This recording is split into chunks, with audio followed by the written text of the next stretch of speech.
Hujan deras disertai angin kencang pada Selasa petang membuat atap halaman kantor Bawaslu Grobogan roboh. Sejumlah motor pegawai sempat tertimpa dan rusak.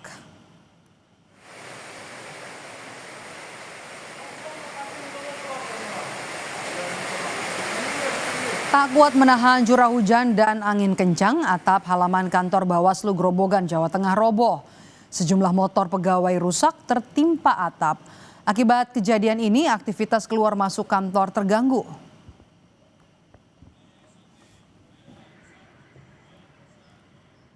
Sekitar pukul 4:30 sore, kami dikabari bahwa kanopi depan itu ambruk gitu.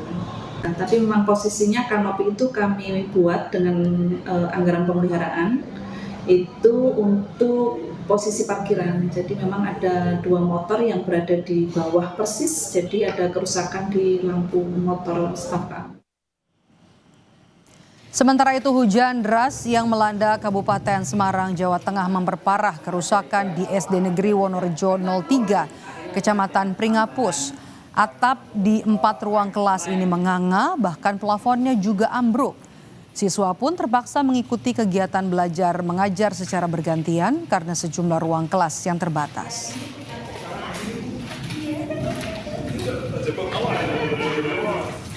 Terus hujan deras ini juga berdampak ya, semakin bocor ya? Ya, ada hujan kemarin karena hujan, nah jatuh ya pada jatuh? Gendeng itu jatuh, tetapi jatuhnya kan malam. Nah setelah seperti itu dari pihak sekolah konsultasi ke akhirnya disarankan untuk dikosongkan ruang kelasnya. Yang cara menyikapinya maksudnya pagi dan agak siang, setelah kelas 1 kelas 2 pulang, nanti kelas yang lain masuk.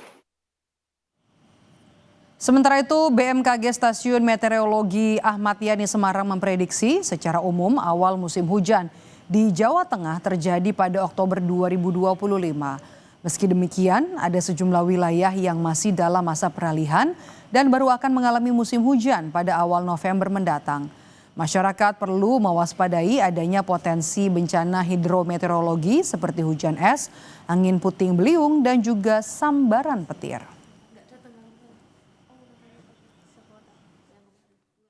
Nah, untuk prediksi awal musim hujannya di Jawa Tengah itu secara umum paling banyak di bulan Oktober, Mbak. Namun beberapa wilayah memang sudah ada yang mengalami musim hujan di bulan September ataupun Agustus. Tapi secara umum yang paling banyak itu di bulan Oktober dan sebagian kecil ada juga yang di bulan November. Tentu di masa peralihan ini potensi cuaca ekstrimnya itu juga perlu diwaspadai, seperti hujan lebat yang disertai angin kencang ataupun angin kencangnya sendiri tanpa disertai hujan lebat, kemudian potensi hujan es, potensi puting beliung, dan juga sambaran petir.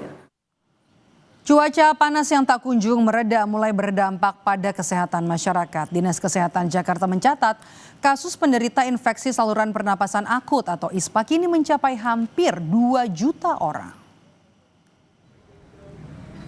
Lonjakan terdeteksi sejak Juli lalu. Gangguan kesehatan seperti ISPA banyak terjadi seiring dengan cuaca panas yang terjadi dalam beberapa bulan terakhir. Dinas Kesehatan Jakarta mencatat hampir 2 juta orang terkena penyakit ISPA. Lonjakan terdeteksi sejak Juli 2025 lalu.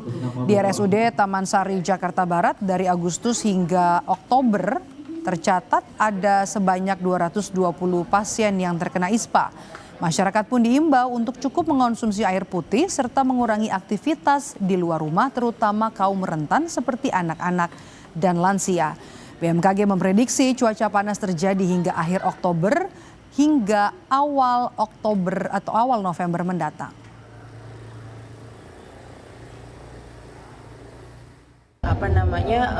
Memastikan tidak keluar rumah, menggunakan alat pelindung diri, cukup minum ya, dan juga menghindari kematian dengan cara kenali gejala dehidrasi, heat exhaustion, dan heat stroke, dan segera tata laksana dan bawa ke fasilitas kesehatan terdekat. Sementara itu di Poliklinik Paru di RSD Mangusada Badung menerima lonjakan pasien dengan gangguan pernapasan dari vaskes pertama. Direktur RSD Mangusada bilang faktor cuaca menjadi penyebab utama masyarakat terkena ISPA. Sebelumnya sepanjang Januari hingga September 2025 terdapat 160 kasus ISPA yang dirawat inap dan per 22 Oktober jumlah ini meningkat menjadi 179 kasus. Penderita ISPA didominasi oleh usia produktif karena keseharian mereka beraktivitas di luar rumah dan disusul lansia serta anak-anak. Pengaruh iklim ya yang begitu ekstrim ya, seperti kita lihat di media massa dan kenyataannya ya, bahwa sekarang memang kasus infeksi saluran pernapasan atas dan bawah memang meningkat ya. Dari data terakhir 10 penyakit terbanyak yaitu ada namanya pneumonia unspesifik, itu jumlahnya sekitar 109-nya. Kalau rawat inapnya kemarin 45 dari 160 kasus yang dirawat inap ya. Kemudian kalau rawat jalannya 179 total ya, dari penyakit yang terbanyak yang kita temukan kemarin ya. Sementara itu saudara, di sisi lain cuaca panas ekstrim di kota Surabaya justru membawa berkah bagi penjual minuman dingin. Omset mereka meningkat 25% dibanding hari biasanya dan dalam satu hari penjual minuman dingin meraup omset hingga 20 juta rupiah. Hampir sepekan cuaca panas ekstrim melanda sejumlah daerah di Indonesia termasuk kota Surabaya. Meski dikeluhkan warga, cuaca panas justru jadi berkah bagi penjual minuman dingin di Surabaya. Penjual es teh berbagai varian di Kalidami Gubeng, Surabaya mengungkap omsetnya meningkat sepekan terakhir. Sebelumnya minuman dingin terjual 6.000 gelas, namun saat cuaca panas seperti saat ini bisa terjual hampir 8.000 gelas per harinya. Sementara untuk kebutuhan es batu kristal dalam sehari bisa menghabiskan 420 kantong kemasan 5 kg. Tak heran penjual bisa meraup omset hingga 20 juta setiap harinya. Ya, lumayan untuk penjualan mulai musim panas ini, seminggu ini bisa 7.000 cup lebih. Jadi omsetnya bisa 20 juta lebih. Kalau yang hari-hari biasa paling 18 juta satu hari, satu malam. Mulai pagi sampai malam.